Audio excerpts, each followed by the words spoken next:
Today we're going to be looking at Chapter 44 of The Handmaid's Tale, doing a quick summary and some in-depth analysis and close reading of a few quotes. Brief recap of Chapter 44 of The Handmaid's Tale by Margaret Atwood. So in this very short chapter, Offred starts by eating breakfast at the kitchen table and sort of feeling settled, or at least safe again after the salvagings. But then when she goes out to do her shopping, she finds out Glen has been replaced, and just like that, the closest thing she had to a friend is gone. And it's a scary and incriminating and violent reminder that she's never safe, and there is no normal, and it immediately unsettles her mind. Now let's get into some analysis of a few quotes and extracts from Chapter 44 of The Handmaid's Tale by Margaret Atwood. The first quote comes at the start of the chapter, and at this point Offred is still feeling a sense of calm or sort of ease. So she's come back from the salvagings, witnessed an execution, participated to some extent in another type of execution, and now it's this sense of calm, which of course is false, right? We know it's a false calm. There can never be calm in Gilead. Quote, "Things are back to normal. How can I call this normal? But compared with this morning, it is normal. For lunch, there was a cheese sandwich on brown bread, a glass of milk, celery sticks, canned pears, a school child's lunch. I ate everything up, not quickly, but reveling in the taste. The flavors lush on my tongue.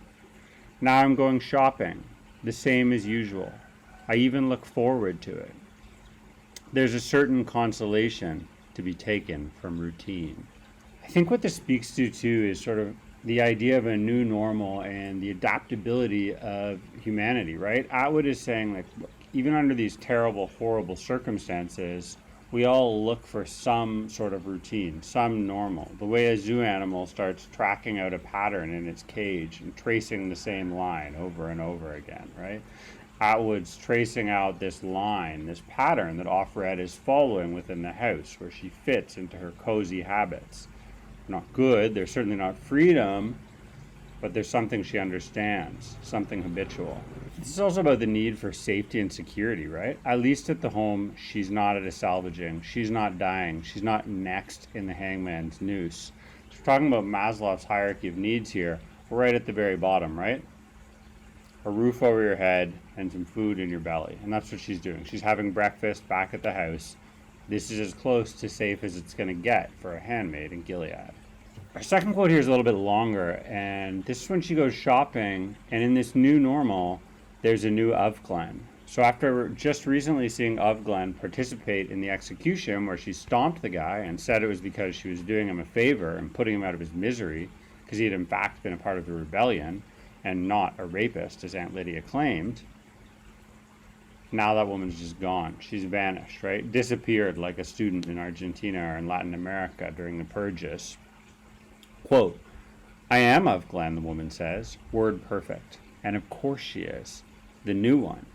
And Glen, wherever she is no longer Glen. I never did know her real name.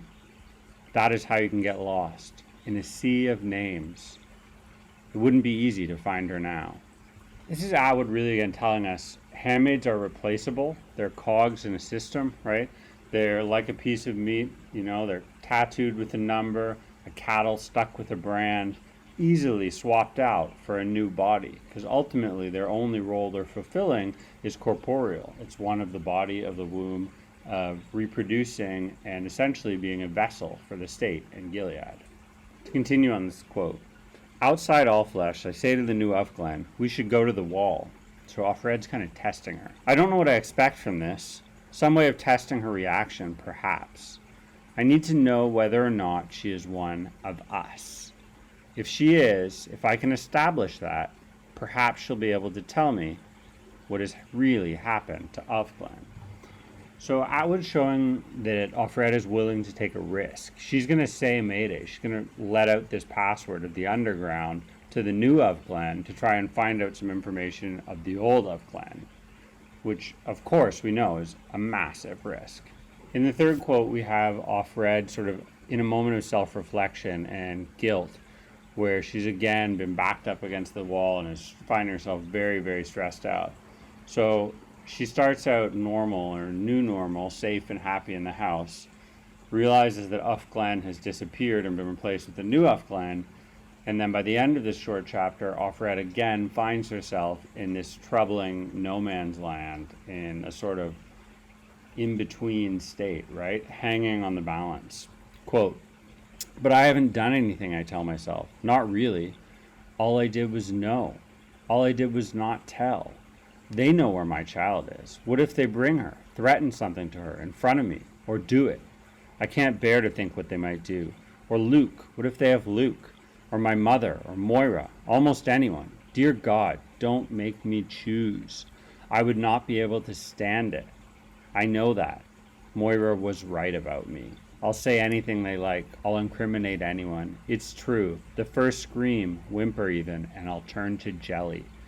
I'll confess to any crime. I'll end up hanging from a hook on the wall. Keep your head down, I used to tell myself, and see it through. It's no use." Unsettling end to the chapter, we see here that Offred's really crumbled. She's given in. She hasn't yet actually been threatened with violence, but the violence that's constantly threatening all around her has forced its way into her mind. And this is truly what state brainwashing and control is about. The fear of the fear itself. Being brought to such a low point that you can no longer believe in hope and you can no longer trust yourself to function. She's essentially cracked, right? She's given way. Thanks so much for watching. Sub to the channel for more book talk, literary analysis, and study tips. I'm Mr. Jordan, an English teacher living in Asia, and I hope you like the vid. Take care.